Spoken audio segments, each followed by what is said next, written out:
At 3:47 a.m., under radio silence, hundreds of Mexican federal forces began moving into the mountains of Jalisco. By sunrise, the country's most wanted crime leader would be dead. Within hours, 6 states would face coordinated disruptions, highways blocked, more than 20 vehicles set on fire, major cities on alert. This was not a sudden raid. It was the final chapter of a manhunt that had lasted more than a decade.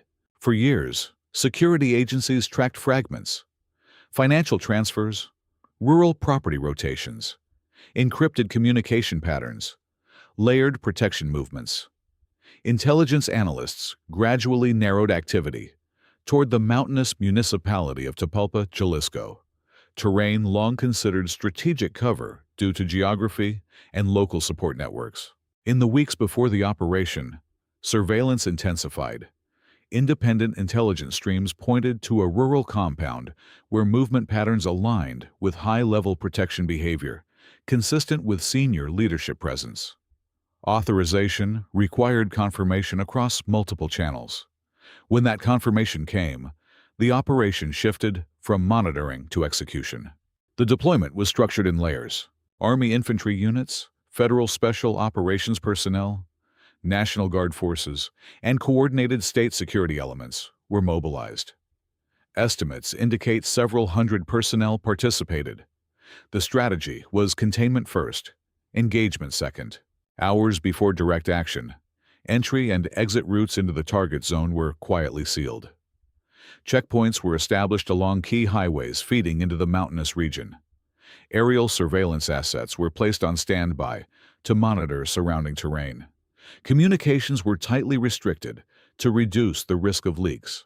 The objective was precise: isolate the compound, prevent escape corridors, limit civilian exposure, and secure confirmation without allowing regional destabilization.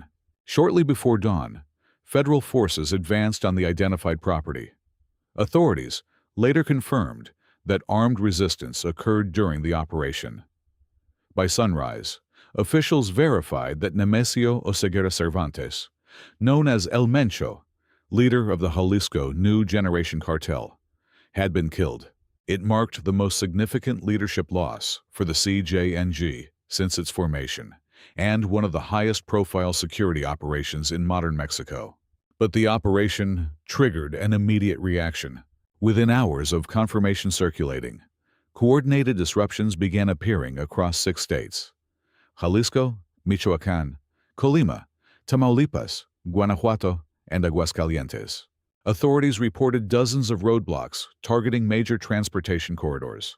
More than 20 vehicles were deliberately set ablaze along highways and urban access routes.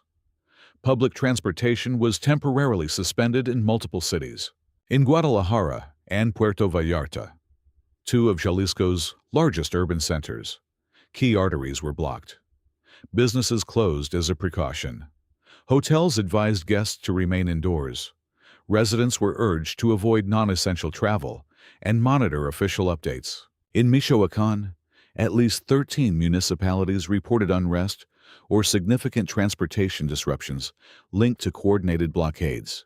The pattern suggested a rapid mobilization protocol designed for maximum logistical shock rather than territorial occupation.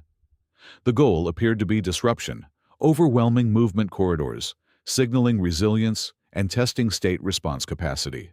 By midday, federal reinforcements were deployed to clear highway corridors, secure transport hubs, protect fuel stations, and restore mobility. A visible security presence expanded across western Mexico to deter further escalation. Officials stated that there were casualties among individuals involved in the confrontation during the operation, though precise figures were not publicly detailed. Authorities emphasized that no widespread civilian fatalities were confirmed in connection with the subsequent disruptions. From an operational standpoint, the mission demonstrated long-term intelligence consolidation, interagency coordination, and synchronized federal-state execution. The containment strategy prevented escape and limited broader urban spillover beyond the initial wave of blockades.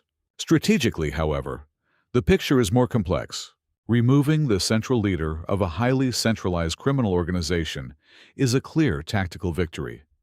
Yet history suggests that leadership removal can produce unpredictable consequences.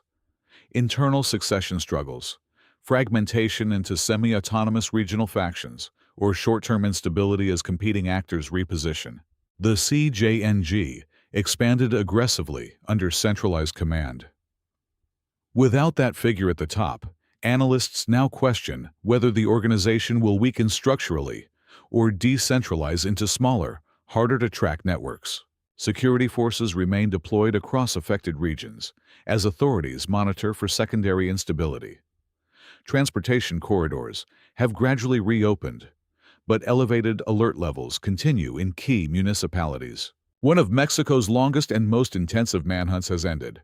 The state has demonstrated reach, coordination, and resolve. Whether this moment becomes a lasting turning point or the beginning of a new phase in the country's security landscape will depend on what happens next.